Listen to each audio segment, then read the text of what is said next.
Nikki. Great. Okay. Faith, Dr. Yes. Faith, please tell me a little bit about your business so everybody kind of knows where you're coming from, what you do. I introduced you as a physical therapist, but just give me the scoop. What is Faith in Motion? Yeah, so I own Faith in Motion Performance Therapy in Hurricane, West Virginia. We specialize in both, like, obviously injury rehab or kind of preventative rehab for active adults in our community, as well as youth sport athletes. So we are physical therapy and a sports performance center. So we have people that work with us with both rehab and also just trying to get fitter, whether they're an adult trying to get fitter and get back in shape or coming back from an injury, or a youth athlete that's looking to just get like bigger, faster, stronger in the off season and help prevent injuries. Okay, that's great. Okay, so tell me why you're a physical therapist. Why do you love what you do? I really like just getting to connect with people on like a one-on-one basis and see them progress so well. Like a lot of times on day one, people are limping into the office or, on the verge of a mental breakdown because their back hurts so bad. And then by the end of their couple weeks with me, they're like deadlifting or running or playing ball with their kid pain free. And it's just really awesome to help them get to experience that. I always wanted to go into the medical field, but I really liked that physical therapists get to spend a lot of hands-on time with people. And it wasn't just like in and out of exam rooms, like kind of more of the other medical practices are. Okay. So what's your favorite, like your dream patient? Who do you love, love, love to work with? I really like shoulder injuries, and like weightlifters or just active adults in general. Not necessarily like, I mean, I have seen a lot of post-op shoulders, but I'm talking about just like the kind of nagging Mhm. 40, 50-year-old that has shoulder pain who wants to be able to like lift weights or throw a baseball in the yard with their kid and a lot of times they've even failed like previous rounds of therapy. I just really like working shoulders. I feel like they're complicated. It's a good challenge. Okay. Yeah, have a shoulder injury and then you'll realize how much you use your shoulders in day-to-day life, right? Like you can't do Yeah. anything. Yeah. It's kind of interesting. And we have a lot of weekend warriors in this group who are like, just average fitness level, but, we like to go out and play on the weekend. Or, we have little people, grandkids or kids, nieces and nephews that we want to spend time with, being active with. And like, if you don't take care of yourself, your body's just not gonna you're not going to be able to have the fun. Your body can't keep up with young people, or if you want to go out and do a race or a triathlon or something to challenge yourself, it's not going to happen if you don't tend to that nagging pain, which can turn into an injury, a chronic pain. So anyhow, cool. Okay, so share with me like your top like two or three tips for someone who is guilty like me of sitting at the computer and like my shoulders creep up and like my chin goes forward and like I get a little tense in my mid back and maybe people who drive a lot. I coach a ton of people who are in the car a lot Yeah. driving, or they work in a job where they're like just have to be forward, focused. So just give us your best tips so that our neck and our back doesn't hurt as much, or that we can prevent that injury. Yeah. Yeah, absolutely. I think like just the way that most of the workforce is in America and probably just across the world is most of us do have desk jobs or spend a good amount of our time at our desk. And a lot of people do develop chronic kind of upper back pain, neck pain, headaches, eye strain, all kinds of stuff. So when I see people kind of on that tail end of that, when they finally kind of like throw their neck out or have neck pain and they're finally coming to therapy, one of the first things I address with them is, what's the ergonomic setup of your desk? Because, I spend an hour with you, but what are you doing the other 8 hours of the day at work? And a big thing for a lot of people is getting their monitor up to be eye level. And sometimes it's hard just depending on where you work or what your setup is. But if you can figure out how to get your monitor eye level, it's going to keep you from tilting your head down. Like every 70 degrees that you tilt your head down is like added pounds of pressure on your neck, and our heads are a lot heavier than we think they are. Um, So that's a big one. With eye strain, I definitely recommend like blue light glasses for people. You can get, $5, $10 pairs off Amazon that work really well. Okay. A good desk chair and like kind of sitting close to your desk so you're not, yeah, As I'm listening to you. um, so like good lumbar support, sitting against the back of your chair, so you can't really slouch in that chair, and sitting Okay. close to your desk, so you're not like reaching really far out with your arms and putting that extra strain kind Yep. of on the shoulders and upper traps. Bringing my computer screen closer. Yeah. So that's like kind of the easy ones. And then I also tell people, if your company or you can afford like a sit to stand transition desk, there's really expensive ones. And then there's also ones just on Amazon that will sit on top of your desk and they've got like hydraulics that will raise your monitor up. So that's a good option.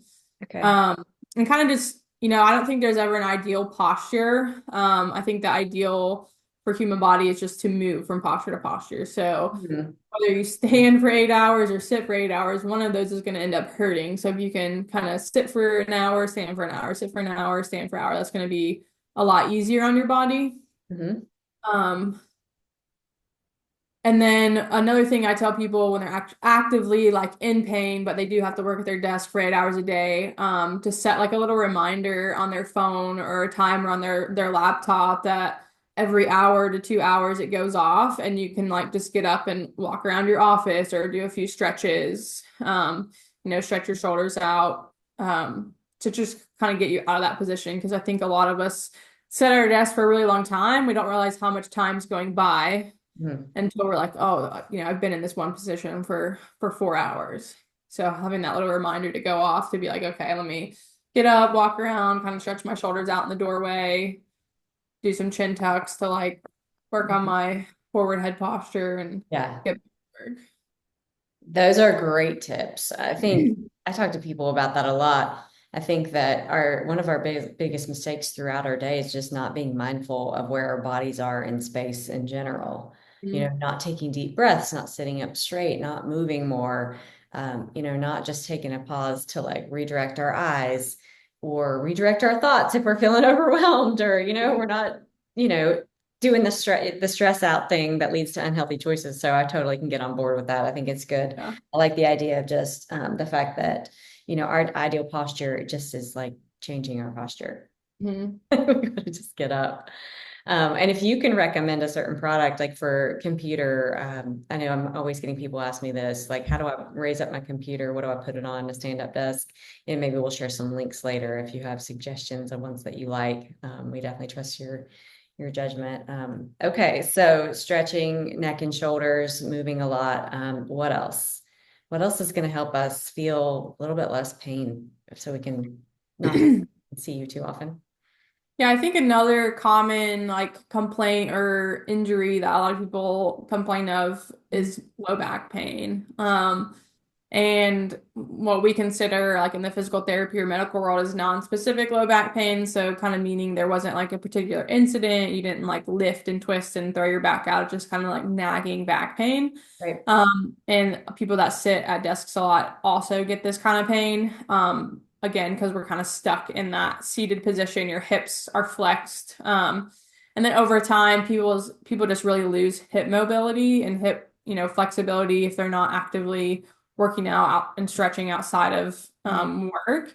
So a lot of people that come to me with kind of this chronic back pain, one of the first things I do is like check their hip mobility. And a lot of times, like their hip flexors are horrible, their hamstrings are horrible. So if you can't move at the hips, you're throughout the day, you're end up having to move a lot through your lumbar spine or your low back, which Mhm. creates that kind of chronic tension, that chronic feeling of tightness. Your low back's not really supposed to move as much as your hips. So we kind of reverse that. I feel like in America, as people get really kind of mobile low backs and really stiff hips when it should really be kind of vice versa. Wow. Okay. Hmm. Okay, that's really good to know. So how long, if we're going to do just like a basic standing hip flexor, front of the hip stretch, how long and how often should we do that? I usually give my clients like I kind of overprescribe, I think. I'm like, hold this for like 1 to 2 minutes because I just really want them to focus on it. Because most people will hold a stretch for like 10 seconds and they'll be like, okay, I'm good. So I always kind of overprescribe and hoping that they kind of meet me somewhere in the middle. But definitely like aiming for at least 30 seconds, if not a minute. And I tell people too, like you can come in and out of the stretch because sometimes stretching is uncomfortable. So don't feel like you got to hold it for 2 minutes. You can do like 20 seconds, take a little break, add another 20 seconds on there. So accumulate that 1 minute of stretching. Okay. That's a great tip. And I like the idea of just when we think low back pain, think, what am I doing with my hips? Hmm. How much am I moving my hips? How tight are my hips? Yeah. So that's a good tip. It's not always about like the position of your back; it's the position of your hips Hmm. oftentimes. Yeah. Okay, that's a great tip. That's excellent. What else would help us feel better this weekend? Any last tips you want to share? This weekend, I guess depending on weather, just getting out and being active. Like I said, our bodies are made to move, so you don't have to be, an elite trail runner or marathon runner, but just getting out and walking the dog and getting some sunshine if the weather's going to be nice. I think heading into winter too, especially in West Virginia where winter just seems to be so gloomy, it is hard to get out and get some sun and get some exercise because by the time usually we're off work now with daylight savings, it's dark. So hopefully on the weekends, people can take advantage of that and get outside and take the kids on a hike, take your dog on a walk, and just get out of the house for a little bit. Yeah, Good just for change the the environment. mental and physical health. Yeah, I love it. That's great. Okay, well, thank you. This is great. This is really helpful. And I think it just gives us a minute to pause and say, okay, how am I sitting? How am I standing? How am I Mhm. moving? And just to like check in with ourselves and, to identify like, am I having a little bit of chronic pain that needs addressed? Mhm. Or do I need to just go and visit a professional or, how can I change my daily routine, my daily habits so that I feel Yeah. better and can be a little more productive throughout my day so the pain's not nagging at me. So that's really cool. That's really good. Well, I'll share your business link in Yep. this video post so that people can know how to reach you because I know you have tons of great services. You have like a whole little wellness suite, Yeah. massage, personal training, group training, also obviously PT and lots of good stuff. So I want people to be able to connect with you if they're anywhere near your area. So thank you so Yeah. much for doing this and for sharing all your nuggets of wisdom. I really Yeah, appreciate I appreciate it. And if you're not in the area and still maybe want some like remote rehab type stuff, I do that as well. it. Nice. If it's kind of a simpler injury, I feel like I've Okay. treated a lot of people from out of town and do like remote coaching with them on kind of how to get Ooh. out of pain. So it's a good option too. Oh, great. Okay, that's excellent. That's good to know because we have a lot of folks in this group too who are nowhere near West Virginia. So Yeah. they're not as wild and wonderful as we are. Yeah. All right, Faith. Thank you so much. Have a great day, Yeah, everyone. thank you.